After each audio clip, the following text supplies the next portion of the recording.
राधे राधे भक्तजनों, आज आप सुने बुधवार के दिन गणेश भगवान की महापुण्य फल देने वाली व्रत कथा। जो गणेश भगवान के कथा सुनते हैं, उनकी आरती करते हैं, उन पर गणेश भगवान प्रसन्न होते हैं। उनकी सारे मनोकामनाएं के गणेश भगवान वो पूरा कर देते हैं। तो बोलो गणेश भगवान की जय, गणेश भगवान की जय। गणेश जी रिद्धि सिद्धि के देवता और विघ्न विनाशक देवता है, जो पूजा अर्चना से प्रसन्न होकर भक्त की हर बाधा को दूर करे, सुख सौभाग्य और धन धनाई के भंडार भर देते हैं।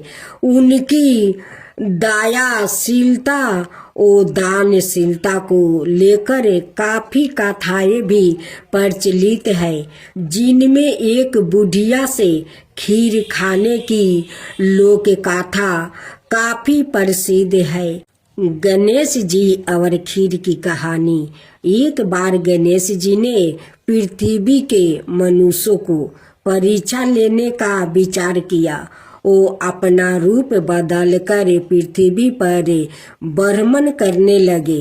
उन्होंने एक बालक का रूप बना लिया और एक हाथ में एक चमचा में दूध ले लिया और दूसरे हाथ में एक चुटकी चावल ले लिया और गली गली घूमने लगे। साथ ही साथ आवाज लगाते चल रहे थे, कोई मेरे लिए खीर बना दो, कोई मेरे लिए खीर बना दो, कोई मेरे लिए खीर बना दो। कोई भी उन पर ध्यान नहीं दे रहा था, बल्कि लोग उन पर हंस रहे थे। वो लगातार एक गांव के बाद दूसरे गांव इसी तरह चक्कर लगाते हुए पुकारते रहे, पर कोई खीर बनाने के लिए तैयार नहीं था। सुबह से शाम हो गई, गणेश जी लगातार घूम रहे। एक बुढ़िया थी, शाम के वक्त अपनी झोपड़ी के बाहर बैठी हुई थी। तभी गणेश जी वहां से पुकारते हुए निकले कि कोई मेरी खीर बना दे, कोई मेरी खीर बना दे। बुढ़िया बहुत कोमल दया वाली स्त्री थी। उन्होंने कहा, बेटा मैं तेरी खीर बना देती हूँ। गणेश जी ने कहा, माई अपने घर में से दूध और चावल लेने के लिए बर्तन लाओ। बुढ़िया एक कटोरी लेकर जब झोपड़ी का बाहर आई तो गणेश जी ने कहा, अपने घर का सबसे बड़ा बर्तन लेकर आओ। बुढ़िया को थोड़ी झंझलाहट हुआ, पर उसने कहा, चलो बच्चे का मन राख लेती हूँ। और अंदर जाकर वो अपने घर से सबसे बड़ा पतीला लेकर बाहर आई। गणेश जी ने चमचे में से दूध पतीले में ढालने शुरू किया। तब बुढ़िया के आश्चर्य की सीमा नहीं रही। तब उसने देखा दूध से पूरा पतीला भर गया है। एक के बाद एक वो बर्तन झोपड़ी बाहर लाती गई और उसमें गणेश जी दूध भरते चले गए। इस तरह से घर के सारे बर्तन दूध से लबालब भर गया। गणेश भगवान ने बुढ़िया से कहा, मैं स्नान करके आता हूँ, तब तक तुम खीर बना लो, मैं आपस आकर खाऊंगा।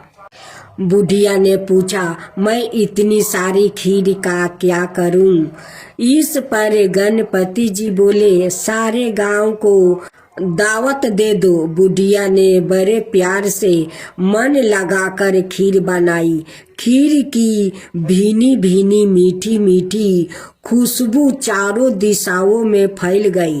खीर बनाने के बाद वो हर घर में जाकर खीर खाने का न्योता देने लगी।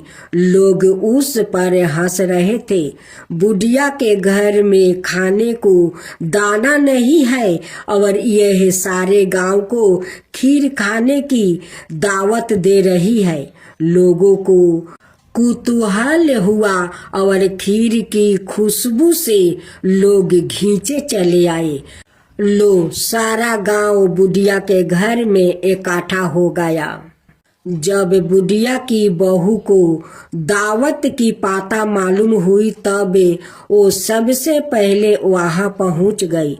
उसने खीर से भरे पतीलों को जब देखा तो उसके मुंह में पानी आ गया। उसे बड़ी जोर से भूख लगी हुई थी। उसने एक कटोरी में खीर निकाल ली और दरवाजे के पीछे बैठकर खाने की तैयारी करने लगी।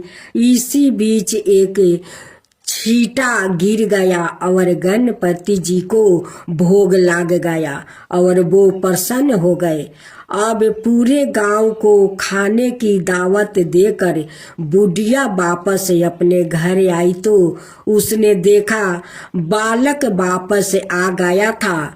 बुढ़िया ने कहा, बेटा खीर तैयार है, भोग लगा लो। गणपति जी बोले, माँ भोग तो लाग चुका है, मेरा पेट पूरी तरह से भर गया है, मैं दिरपीत हूँ, अब तू खा ले, अपने परिवार और गांव वालों को खिला दे। बुढ़िया ने कहा, यह तो बहुत ज्यादा है, सबका पेट भर जाएगा, इसके बाद भी यह बच जाएगी। उस बीच खीर का मैं क्या करूंगी? इस पर गणेश जी बोले, इस बीच खीर को रात में अपने घर के चारों कोने में रख देना। और बुढ़िया ने ऐसा ही किया। जब सारा गांव जी भर कर खा चुका तब भी ढेर सारी खीर बच गई। उसने उसके पात्रों को अपने घर के चारों तरफ रख दिया। सुबह उठकर उसने क्या देखा? पतीलों में खीर के स्थान पर हीरे जवाहरात और मोती भर गया है। वो बहुत खुश हुई। उसकी सारी दलिदरता दूर हो गई और वो आराम से रहने लगी। उसने गणपति जी का एक भाव मंदिर बनवाया और साथ में एक बड़ा सा तालाब भी खुदवाया। इस तरह उसका नाम दूर दूर तक प्रसिद्ध हो गया। उस जगह वार्षिक मेले लगने लगे। लोग गणेश जी की कृपा प्राप्ति करने के लिए उस स्थान पर पूजा करने और मन्नत मांगने के लिए आने लगे। गणेश जी सबकी मनोकामना पूरी करने लगे। हे गणेश भगवान, जैसे आप उस बुढ़िया पर कृपा किया वैसा ही सब पर करना। कहानी कहने वाला, हुंकार भरने वाला, सुनने वाला, उनकी सारे परिवार पर कृपा करना, अड़ोस पड़ोस पर कृपा करना, सारा दुनिया पर कृपा करना। तो बोलो गणेश भगवान की जय, गणपति पप्पा की जय। अब भक्तजनों, आज आप सुनेंगे एक ब्राह्मण की पुत्रा और उनकी पत्नी की कहानी। खूब सुंदर दुख भरी कहानी है। किसी गांव में एक ब्राह्मण और ब्राह्मणी रहा करते थे। उनकी एक ही पुत्रा था। उनकी पुत्रा के नाम चंदर था। ब्राह्मण और ब्राह्मणी अपना पुत्रा से बहुत प्यार करती थी। और दोनों एक दिन सोच रहे थे कि चंदर तो अब 12 हो गया है, उसकी शादी करवा देना चाहिए। उनकी शादी करवा देने से घर में पत्नी आ जाएगी और मेरी बहू आ जाएगी, तो थोड़ा मेरा आराम मिल जाएगा। यही सोचकर ब्राह्मणी अपना चंदर को बहुत धामधूम से शादी करवा देते हैं। घर में बहू आती है। बहू के साथ चंदर कम से कम 2 महीना बिताया था। उसी 2 महीने में उनकी पेट में संतान आ गया था, लेकिन किसी को पता नहीं था, नहीं पत्नी का और नहीं पति का। एक दिन चंदर सोकर उठता है, अपना माँ से कहता है कि माँ देखो, अब तो मैं एक पेट से 2 पेट हो गया हूँ, अब मुझे परदेश जाना चाहिए। माँ ये बात सुनकर बहुत खुश हो जाती है, कहती है कि मेरा बेटा तो अब बहुत बड़ा हो गया है, अब अपना संसार संभालने के लिए बात करता है, कमाने के लिए बात करता है। चंदर कहता है कि माँ देखो, और कितना दिन मैं बैठ कर खाना खाऊंगा, मैं परदेश जाता हूँ कमाने, मुझे तो अब कमाना चाहिए। देखो हमारा एक पेट से 2 पेट हो गया है। चंदर के पत्नी कहती है कि आप परदेश जाएंगे तो मुझे महके में छोड़ आइएगा, आकर एक बार गावना करा कर ले आइएगा। सासू माँ कहती है कि बहू तो ठीक है बात कहती है, जा बेटा उसको मायके छोड़ाओ। चंदर अपना पत्नी को छोड़कर वो परदेश चला जाता है। वो 1 साल के बाद लौटता है और उनकी पत्नी का इधर एक संतान खूब सुंदर होता है। उनकी बेटा को देखते देखते 6 महीना का हो गया। जब चंदर परदेश से लौटा तो अपना माँ से कहता है कि माँ मैं जाता हूँ पत्नी को गावना कराने। माँ कहती है कि बेटा जा, तू गावना करा कर अपना पत्नी को ले आओ। जब चंदर अपना ससुराल जाता है तो उनकी सासू माँ उनकी बेटा को गोद में डाल देती है। अब तो चंदर कहता है कि ये किसका लड़का है। सासू माँ कहती है कि दामाद जी ये तो आपका ही बेटा है, 6 महीना का हो गया है। अब तो चंदर भड़क जाता है, कहता है कि सासू माँ 2 महीना में कैसे मेरे पत्नी का पेट में संतान आ गया, ये हमारा संतान नहीं है, ये लगता है मेरे जाने के बाद कोई और के साथ रंग रलिया मनाई है, उसकी ये संतान है, ये मेरा संतान नहीं है। उनकी पत्नी रो रो कर कहती है कि नहीं स्वामी, ये आपका संतान है, वो 2 महीना के अंदर में मेरा पेट में आ गया था, वो मुझे भी पता नहीं था कि मैं आपको बताऊं, 2 महीना में मैं कैसे बता सकती हूँ। जब मैं महके में आई तब मैं समझा कि मैं माँ बन चुकी हूँ। ये देखिए आपका बेटा 6 महीना का हो गया है, ये आपका ही बेटा है। मैं तो किसी दूसरा मर्द को और देखती नहीं हूँ, तो उसकी साथ मैं कैसे रंग रलिया मना सकती हूँ, ये आपका ही बेटा है। चंदर अपना बेटा को घर लेकर आता है और पत्नी को कहता है कि ये नाजायज बच्चा को मैं अपना घर में नहीं रखूंगी, क्योंकि कलंक मेरा लग जाएगा, इसे मैं गंगा में बहा देता हूँ। चंदर को माँ कहती है कि बहू झूठ नहीं बोल रही है, चंदर ये तेरा ही तो संतान है। कहता है कि नहीं माँ, ये झूठ बोल रही है।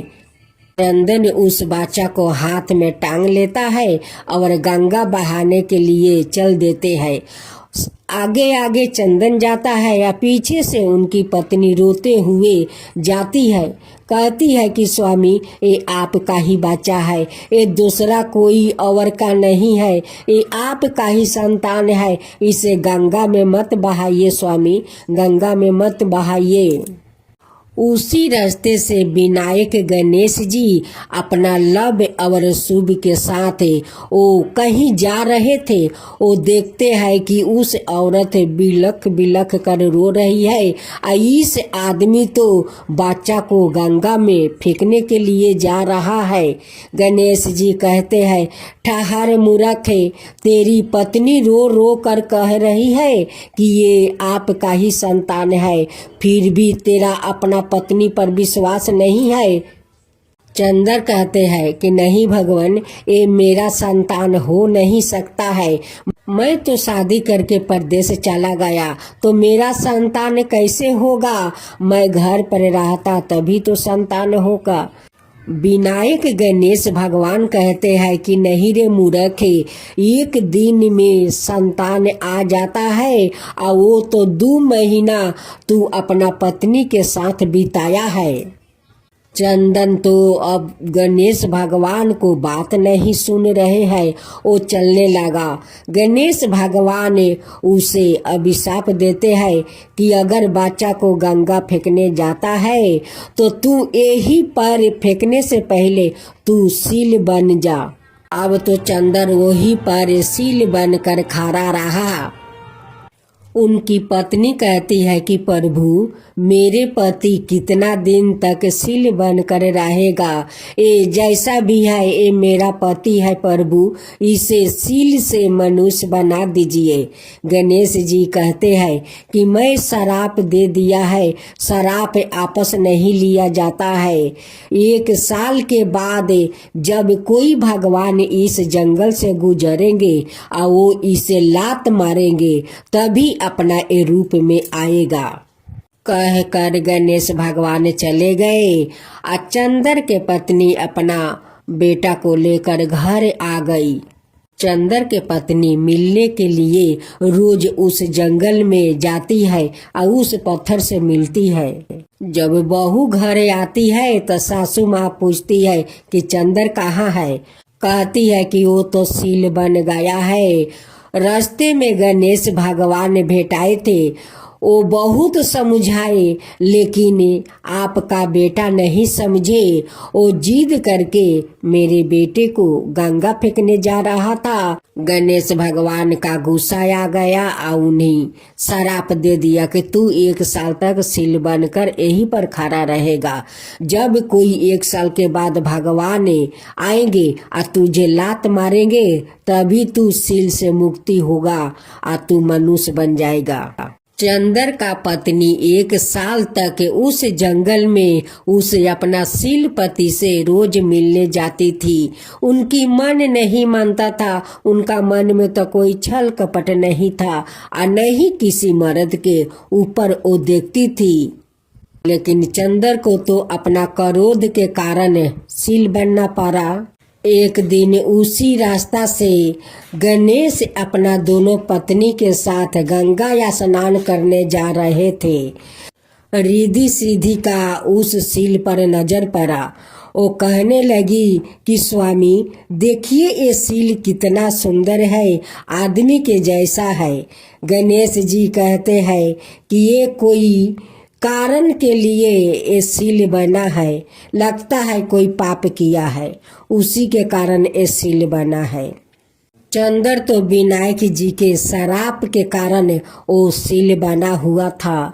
गणेश जी का दोनों पत्नी कहती है कि स्वामी इस सील को मुक्ति करवा दीजिए, इसे मनुष्य रूप में लाइए प्रभु, लाइए। गणेश भगवान ने उस सील का 3 बार परिक्रमा किया और करने के बाद ऐसे पैर मारा कि चंदर अपना मुक्ति पा गया, वो मनुष्य रूप में आ गया। उसी समय उनकी पत्नी अपना पति को देखने उस जंगल में जा रही थी।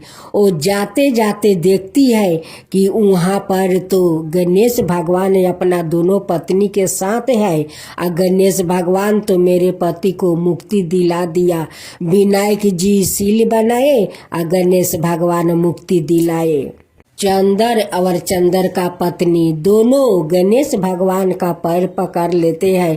कहते हैं कि भगवान हमसे बहुत बड़ा पाप हो गया है कि अपना पत्नी को मैं पाप में ढकेल रहा था, मैं पाप लगा रहा था। मेरे पत्नी पापी नहीं है, ये किसी और को संतान नहीं है, वो संतान तो मेरा ही है। आज मैं अनाथ करने जा रहा था प्रभु, आज अपना बेटा को मैं गंगा में फेंक देता। आपको लोग झूठ नहीं कहते हैं कि आप विघ्न हरता है। जहाँ कोई तकलीफ होता है वहाँ आकर आप खड़ा हो जाते हैं, विघ्न हार लेते हैं। आप मेरा संतान को बचाया है प्रभु, ये कभी नहीं भूलूंगा, कभी नहीं भूलूंगा। आज से हम दोनों आपको धाम धूम से श्रद्धा भक्ति से गणेश जी का पूजा करेंगे। चंद्र अपना पत्नी के साथ घर आता है और गणेश भगवान को सब मिलकर धाम धूम से पूजा आरती करते हैं। जय जय गणेश जय गणेश जय गणेश देवा, माता जानकी पार्वती पिता महादेवा। जय गणेश जय गणेश जय गणेश देवा, एक दांत दयावंत चार भुजी धारी, मस्तक सिंदूर सोहे मूस की सवारी। जय गणेश जय गणेश जय गणेश देवा, माता जानकी पार्वती पिता महादेवा। अंधन को आँख देते, कोढ़ियन को काया, बाजिन को पुत्र देते, निर्धन को माया।